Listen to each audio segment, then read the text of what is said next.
Je suis pas de ceux qui racolent, mais de ceux qui font du vol. Je reparle mes rumeurs jusqu'à ce que ma situation décolle. Le contenu de ma fiole, peine de monnaie qu'un symbole. S'il faut, je manquerai pas de foutre de l'eau dans mon vitriol. Je suis pas de ceux qui racolent, mais de ceux qui font du vol. Je reparle mes rumeurs jusqu'à ce que ma situation décolle. Le contenu de ma fiole, peine de monnaie qu'un symbole. S'il faut, je manquerai pas de foutre de l'eau dans mon vitriol. Il y a une telle différence entre Booba à la fouine, ce qu'il prône, et ce que prônent des rappeurs indépendants, et la même chose aux États-Unis, qu'on peut même plus dire maintenant qu'ils font la même chose. Le rap authentique, intègre, vient de la souffrance du peuple noir et vient en plus, et a toujours existé, et existait déjà même avant même l'officialisation de la Zulu Nation. Pour qui est-ce que tu rappes? Est-ce que tu rappes pour toi ou est-ce que tu rappes pour les autres?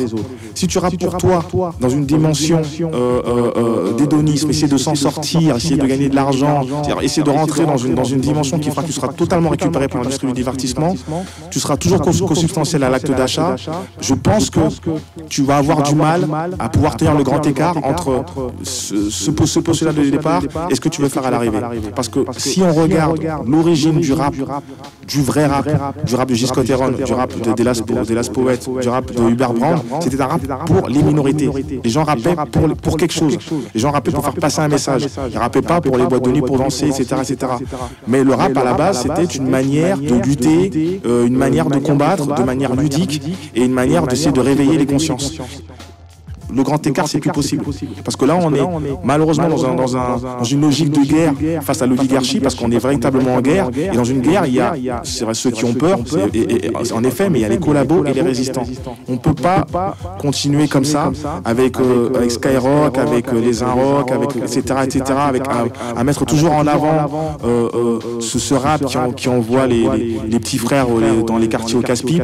Je parle même pas par rapport aux femmes. On peut pas continuer comme ça avec des textes qui pervertissent l'islam.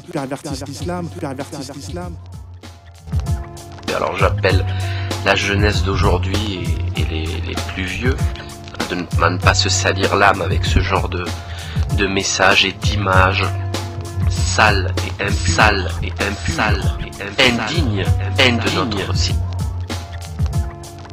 dépravation intellectuelle, morale, mentale, etc.